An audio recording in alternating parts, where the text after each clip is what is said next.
खरं तर डॉक्टर जितेंद्र आव्हाडांना कोण दम देऊ शकेल ह्या गोष्टीवरच सामान्य जनतेचा विश्वास बसणार नाही. पण घडलं असं होतं की ज्यावेळेला सातत्याने डॉक्टर जितेंद्र आव्हाड हे शिवशाहीर बाबासाहेब पुरंदरे यांच्यावर वैयक्तिक टीका करत होते, एकेरीत त्यांचा उल्लेख करत होते, त्यावेळेला पक्षाचे प्रांताध्यक्ष म्हणून तटकरे साहेबांची ही भूमिका होती की इतिहासाच्या त्यांच्या दाखल्यावर, इतिहास जे ते सांगतात त्याच्यावर वादविवाद होऊ शकतो. कारण इतिहास हा नेहमी बदलणारा असतो. ज्यावेळेला नवीन नवीन तुमच्यासमोर इतिहासाचा अभ्यास करताना, रिसर्च करत असताना हिस्ट्री पेपर्स येतात, त्यावेळेला हिस्ट्री इज ऑलवेज इव्हॉल्विंग. म्हणून त्यांनी सांगितलेलं शिवचरित्र, त्याच्यातल्या असणाऱ्या विवादास्पद गोष्टी ह्याच्यावर त्यांचा विरोध होऊ शकतो. पण त्यांच्यावर व्यक्तिगत टीका करणं, त्यांच्या वयाचाही मान न ठेवणं, अशा प्रकारची भूमिका घेऊ नये हे तत्कालीन प्रांताध्यक्ष सुनीलजी तटकरे यांनी डॉक्टर जितेंद्र आव्हाड यांना सांगितलं होतं. पण डॉक्टर जितेंद्र आव्हाड यांना कोणी दम देऊ शकतं याच्यावर मात्र माझा अजिबात विश्वास नाही. सातत्याने एकेरीत त्यांचा उल्लेख करणं ही डॉक्टर जितेंद्र आव्हाड यांची नेहमीची सवय आहे.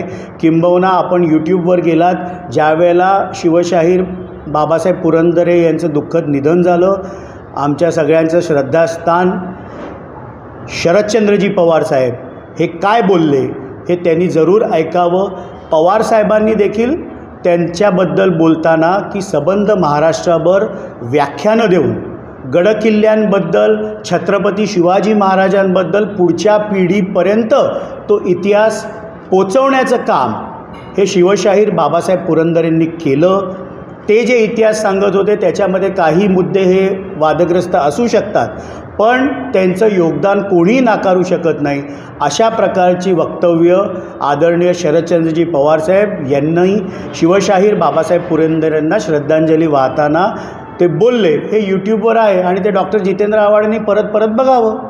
आदित्य तटकरेंवर देखील विविध असे आरोप केलेले आहेत की प्रदेशाध्यक्षपद असेल की असे विविध आरोप त्यांनी केले.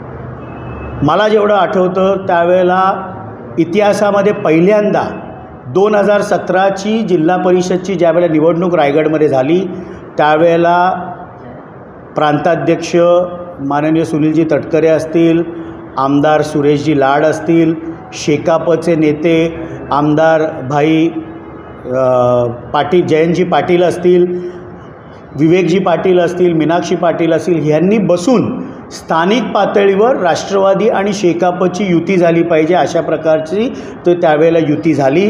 आणि 2.5 वर्ष राष्ट्रवादीचा जिल्हा परिषद अध्यक्ष आणि 2.5 वर्ष शेकापचा जिल्हा परिषद अध्यक्ष अशा प्रकारची व्यवस्था ही स्थानिक पातळीवर झाली होती.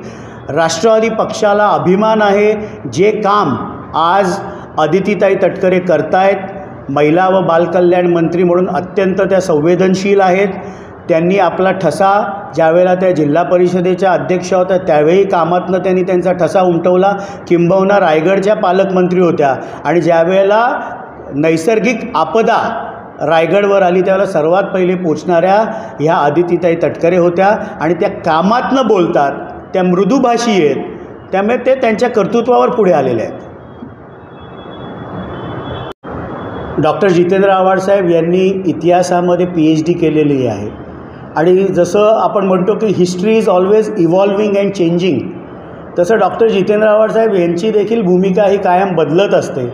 मला चांगलं आठवते की शिवशाहीर बाबासाहेब पुरंदरे यांना टोकाचा विरोध ते कायम करत आलेले आहेत. डॉक्टर जितेंद्र आव्हाड जसे हिस्ट्री इव्हॉल्विंग असते तशी भूमिका त्यांची बदलत असते.